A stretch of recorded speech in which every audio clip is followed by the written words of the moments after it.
Mansukhram master સ્કૂલના કામમાં એટલા વ્યસ્ત રહેતા કે આખો દિવસ શાળામાં જ વીતી જતો. તેમ છતાં દર પૂનમે તેઓ ઠાકોરજીના દર્શન કરવા ડાકોર જવાનું ચૂકતા નહીં. કહેવાય છે ને, ભગવાન જેટલા ભક્તોને ચાહે છે એટલા જ ભક્તો પણ ભગવાનને ચાહે છે. જ્યારે પણ પૂનમ આવે ત્યારે મનસુખરામ માસ્તર વહેલી સવારમાં સ્કૂલમાંથી નીકળી જતા. ડાકોર જઈ પૂનમ ભરી બપોરે 2-3 વાગ્યા સુધીમાં પાછા પણ આવી જતા. તેમના ગેરહાજરીમાં શાળાનું વર્ગકાર્ય મોનિટર સંભાળી લેતો. આ વાત ગામના કેટલાક લોકોને ખબર પડતા તેમણે તાલુકા કક્ષાના અધિકારીને ફરિયાદ કરી. અધિકારીએ કહ્યું કે અમે પૂનમના દિવસે તપાસ કરીશું. સમય વીત્યો અને એક દિવસ એવું બન્યું કે મનસુખરામ માસ્તર પૂનમ માટે ડાકોર રવાના થઈ ગયા. ગામ લોકોએ તરત જ આ વાત અધિકારીઓને જાણ કરી. અગાઉથી નક્કી કરેલા મુજબ તાલુકા કક્ષાના અધિકારીઓ અચાનક શાળામાં તપાસ માટે આવી પહોંચ્યા.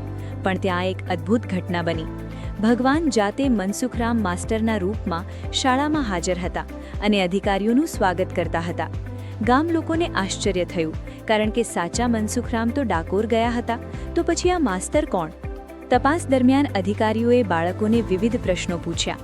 તેમની પ્રાર્થના, શિસ્ત અને ભણતર જોયું. બધું જોઈ તેઓ ખૂબ સંતોષ પામ્યા અને મનસુખરામ માસ્તરના પગાર વધારવાનો નિર્ણય કર્યો.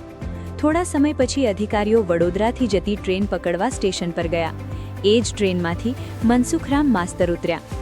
અધિકારીઓને જોઈ તેમણે માફી માંગી. અધિકારીઓએ આશ્ચર્યથી પૂછ્યું, માસ્તર, તમે માફી શા માટે માંગો છો? તમે તો આખો દિવસ અમારી સાથે શાળામાં જ હતા, તો પછી એટલી વારમાં અહીં કેવી રીતે આવી ગયા? એક ક્ષણે મનસુખરામ માસ્તરને સમજાયું કે તેમના સ્થાને તેમના પ્રભુ પોતે શાળામાં હાજર રહ્યા હતા. આ દૈવી ઘટનાથી ભાવ વિભોર થઈ મનસુખરામ માસ્તરે ઠાકોરજીનો હૃદયપૂર્વક આભાર માન્યો. ગામ લોકોએ પણ તેમની ઉપર ખોટી શંકા કરવા બદલ માફી માંગી. આ બધું થતાં મનસુખરામ માસ્તરે શિક્ષક પદેથી રાજીનામું આપી દીધું અને કહ્યું, જ્યારે મારી નોકરી મારા પ્રભુએ જાતે કરી છે ત્યારે હવે મને આ પદનો અધિકાર નથી. આજે પણ છાણી ગામમાં મનસુખરામ માસ્તરનું સ્મારક તેમની અડગ શ્રદ્ધા અને ભક્તિની સાક્ષી પૂરું પાડે છે.